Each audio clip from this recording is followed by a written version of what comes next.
Yes, we have covered this before, and I am sure that you have gone through my last lecture series and you found something substantial to read. Now, this slide is just a small recap of what we talked at the end of the first lecture, that it traces a part of the history of our sun. And you can see that, it's of a matter of interest here that the star is now positioned, as you can see, at G1, and it is in a main sequence, and but the earlier part has not been shown. That means the path for growth of the star of our sun to this point has not been shown. But what has been shown here is how will it evolve in time.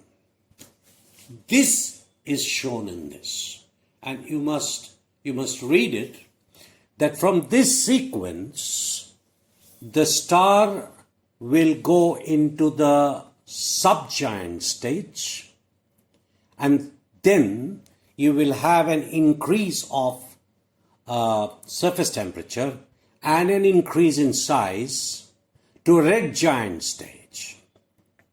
And we have discussed this before. And from there, the star will gain temperature and lose,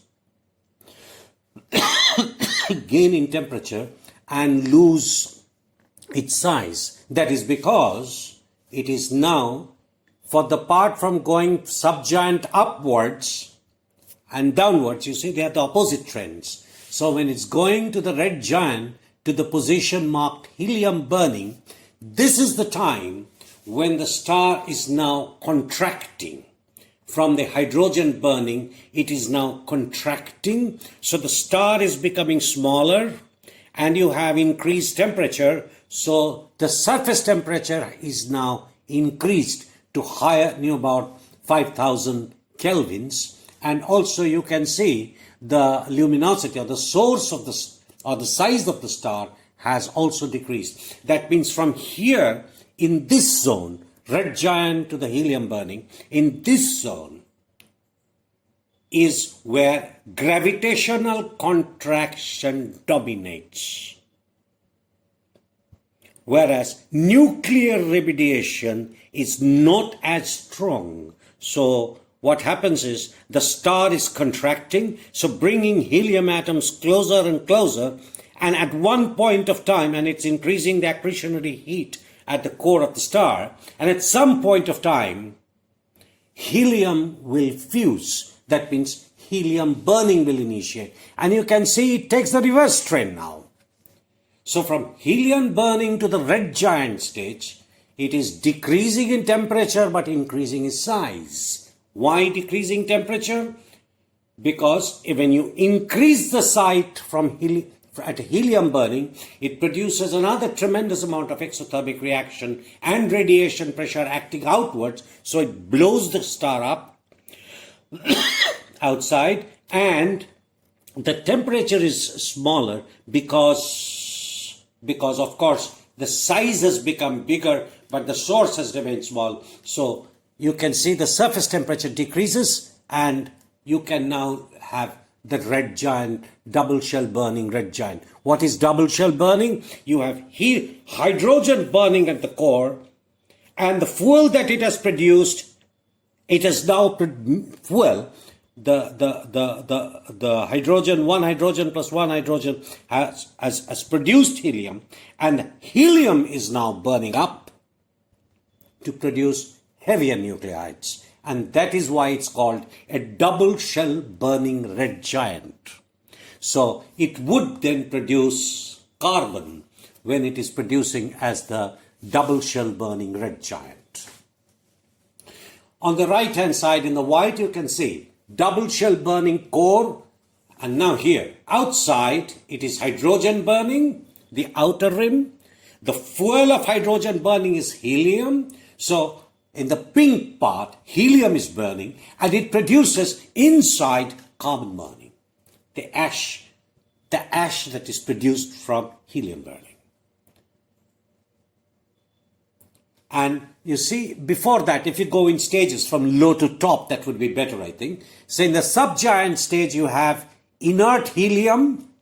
It's not active, but the hydrogen burning shell is shown in white. And then, at the next step, as we go up, hydrogen burning shell is outside, and the product of the hydrogen burning, which is helium, is now undergoing burning to produce carbon. And the topmost figure shows the carbon at the core of the star. So it's like an onion peel arrangement. So inside an outer layer, an outer layer, an outer layer. So this is how stars form. It is possible within the calculations to show that we are now positioned in the main sequence. But when the star expands now, we are in the position where the star will now expand into a red giant.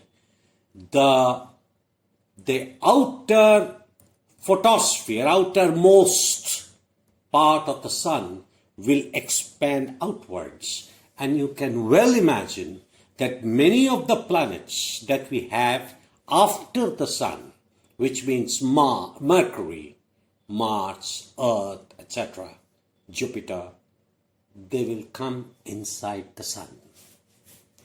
So basically, they will be eaten up by the expanding sun.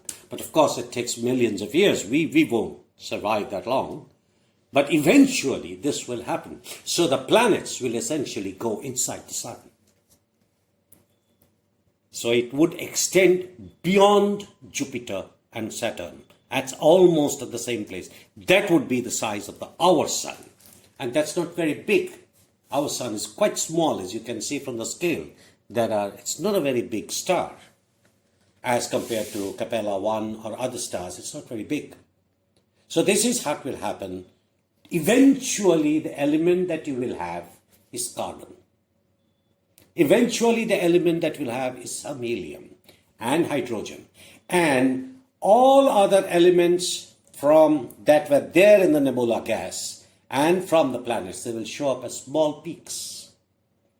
But you will have these dominant peaks here. So you should read about spectral lines. As I have told you, you need to read about spectral lines. So what happens after the red giant forms? So from the red giant, the arrow is shown here, and you can see it for a horizontal line for quite a few bits.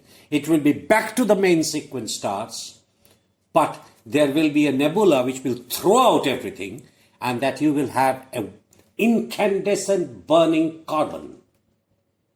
So what will happen? There will be no size change. There will be no size change here in the first part.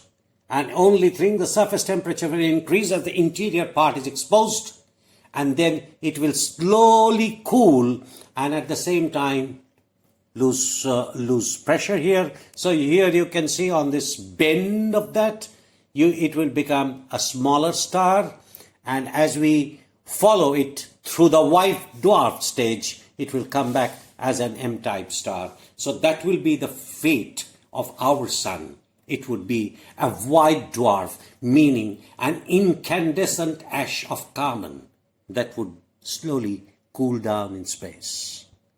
That's all what it will be, and it will be much smaller than from where you started. So it will be just a white dwarf glowing, and someday that would die when it's cooled below. So that would be the fate of our sun.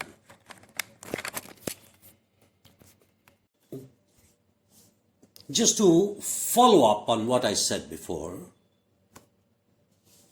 this diagram on the left, which is the Hertzsprung-Russell diagram, it shows how stars with different star masses, you can see on the right panel, white strip, on the left diagram panel, you will see suns with different star masses are shown. 0.5, 1, that's our sun, 9, 15. So you have larger and larger star as you go up, and you will see the path that they followed. Most of the paths you can see, and they have given the duration of when the stars will reach the main sequence, but not at the same place. They will reach the main sequence at different places. All of them show, or a dominant number of them show, you see here, in the red parts of these diagrams, they show that the star has about 3000 kelvins as the surface temperature, and then they start from the left at a similar size, and then there is a drop in size by the decrease of the luminosity, and then there is a tremendous straight segment for the higher mass stars, where the luminosity remains the same, but the surface temperature increases many fold. See the top three lines. One is the three star masses. It takes 3 million years to reach the main sequence. With higher star masses, like with 9 and 15 star masses, they take much smaller time, 150,000 years and 60,000 years to reach the main sequence. And all of these three have almost a similar characteristic, that they have the same luminosity, the surface temperature increases dramatically up to 30,000. So obviously, there are some changes occurring in the stars. So for the first part, they show a decrease in luminosity, increase in temperature. In the later parts, a continuous increase of temperature with almost no change of luminosity. Now I leave it to your thoughts and your read up as to why these three, and you can see they are different from the lower two, which have smaller star mass.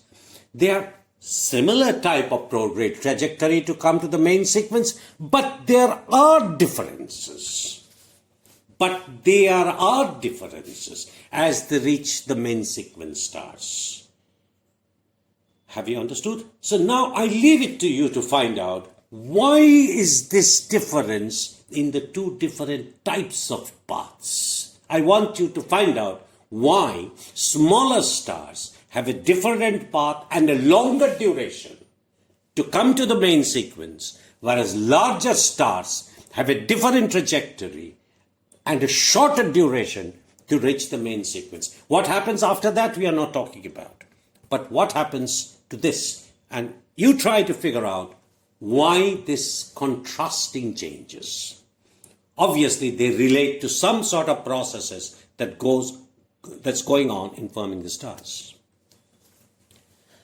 Now, in the right diagram, this is a very interesting diagram which shows you how multiple shells of burning occur in a star. Starting with hydrogen at the outside of the envelope. Remember, the surface that is shown is the core of the star. Beyond it is the star expands beyond it, but there no such production of new material occurs. So when you have hydrogen, the hydrogen does not mean that there is hydrogen burning. Hydrogen is the envelope. But then hydrogen burning produces helium. So this line inside hydrogen produces is the core where the furnace is on. Someone has switched on the furnace because the star is big enough. And the star is very big here because you can see the iron is at the core of this star. Remember, only iron, up to iron and nickel, iron group of elements can form by fission reactions. So this must be the photograph of a very massive star that caused multiple layer burning, and the fuel inside produces the product inside forms the fuel of the next set of burning. What is important here in this diagram is the following. Hydrogen burning, the time scales of it are 7 million years. The time scales are 7 million years. Helium burning produces carbon, and that is 0.5 million years. Carbon burning that produces neon is 1 year.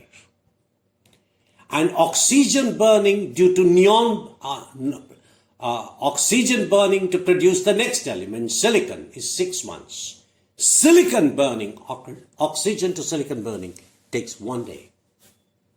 So the hydrogen burning of the star is the longest duration. This has the longest duration.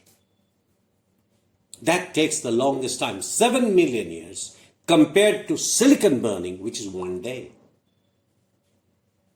So the length scale of these burning processes vary widely depending upon the kinetics of the thermonuclear reactions.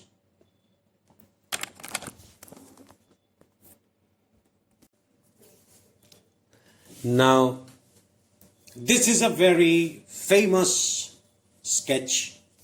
This is a very famous representation of the stellar evolution of different types of stars. They all don't produce the same stars. In fact, there are more variants, but this is a good idea. It's a good idea to give you. You start here on the left part of the diagram. You start essentially with a cloud dominated by hydrogen and helium. Now, where the star mass is small, which they call it the small star, that is produced by hydrogen burning. And then from the small star, it produces the red giant, where helium burning takes place to produce carbon.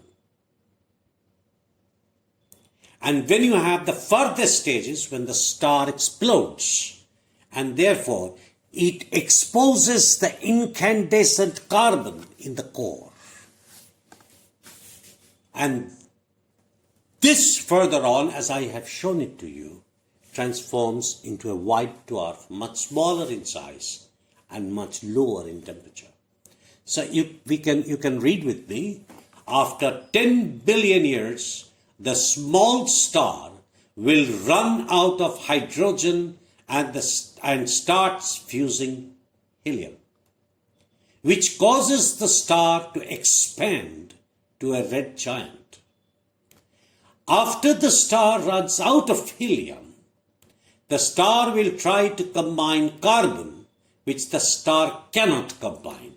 Now that is important because it's not big enough to combine 2 carbons, carbon-12. It doesn't. It cannot combine. So there is no more attraction left for it to produce any other elements heavier than carbon. So the gas spreads apart from the star, leaving behind a carbon-dense white dwarf. So that's how our sun will evolve, an example of our sun. But you can have many stars which are much more large than our sun. And what happens? Again, hydrogen burning, it produces a large star. And then you have, just see the difference. Here it was red giant, here it is red supergiant. In between, it may have evolved into a red giant stage as well, which is not shown. But it is well possible. And you see the read here above.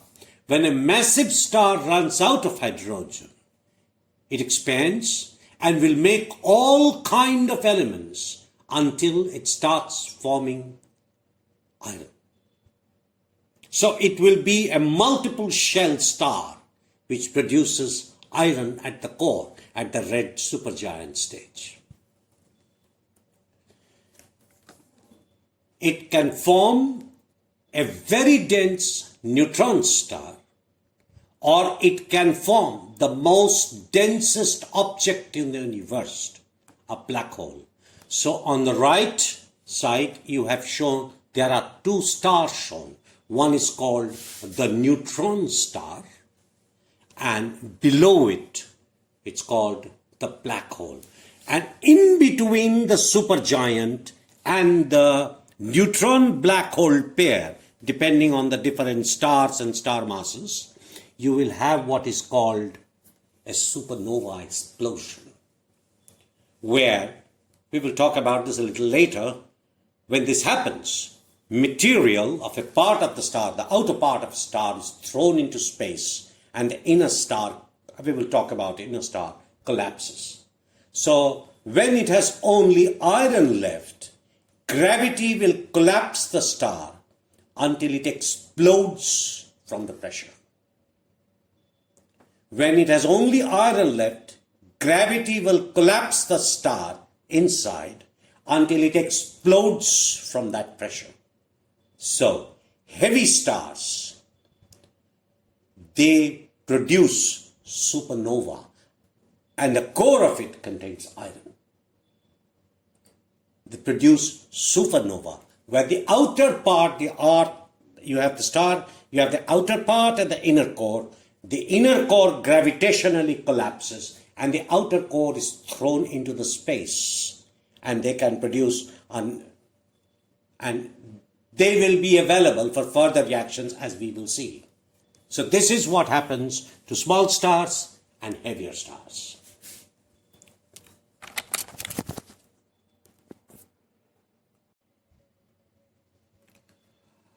Now, couple of examples of the types of thermonuclear reactions that happen. But let's look at the right-hand side diagram. Essentially, these are two plots that are now shown systematically, and the horizontal axis is the same. The one on the top is essentially the element abundance model, the cosmic abundance model, normalized to 10 to the power 6 silicon, which we have seen before. And it's in the log scale. And below is the binding energy curve per nucleon. And the values given are MeV nucleon, or 10 to the power joules per gram. Now you can see here hydrogen, lithium, boron, beryllium, carbon, oxygen, neon, etc. goes up to iron, the nuclear fission reaction, and this is also at the binding peak of the binding energy curve, and these elements are right one above the other. Now, we have been talking of hydrogen burning. Now, what is hydrogen burning? Now, this one gives you an example. Say you have one hydrogen and one hydrogen, and they bombard each other, and you produce two hydrogen, which is essentially deuterium. Now, this two hydrogen is bombarded by one hydrogen nucleus and gives you important elements, that is 3 helium, which is the product. And similarly, in another scale, you have one hydrogen plus hydrogen produces deuterium, liberation of neutrinos, gamma rays, and two hydrogen is bombarded by one neutron, once again, gamma rays, and you have 3 helium. And then 3 helium bombard together to produce 4 helium. So essentially, hydrogen burning means hydrogen is the fuel and helium is the product. And 4 hydrogen atoms essentially combine in this type of a chain reaction to produce 4 helium. Now, you are asked to read in details about these reactions. What are the types of energy released? What is the amount of exothermic reactions, etc. But for briefly, 4 hydrogen atoms react to produce 4 helium. then why is all this intermediate steps shown in this? Why all this intermediate step? It is because of a very simple logic, of a very simple theory. So when you say that two radionuclides are brought together in a very dense space, and ultimately they are brought almost at the same point, that means in space and time they coincide. We call it collision. Now, if we conceive that there are three such hydrogen atoms, and three of them approach and coincide at a point in time and space, or we conceive four hydrogen atoms ultimately colliding with each other and producing four helium, that would be fine enough. Why do we have this? It is because two body collisions, which require the two colliding bodies to be at the same point, the chance of this happening is high in the solar nebula. But the probability of three nuclides at the same point of time in space is extremely small. And four body collisions, which means four bodies coming together at the same point at the same time, is almost does not happen. So thermonuclear reactions are generally written in sort of a chain reaction involving two body collisions. And it's on you to find out what is exactly hydrogen burning. It's a highly exothermic reaction. As you know, it takes 7 million years. And you have one hydrogen plus one hydrogen producing deuterium.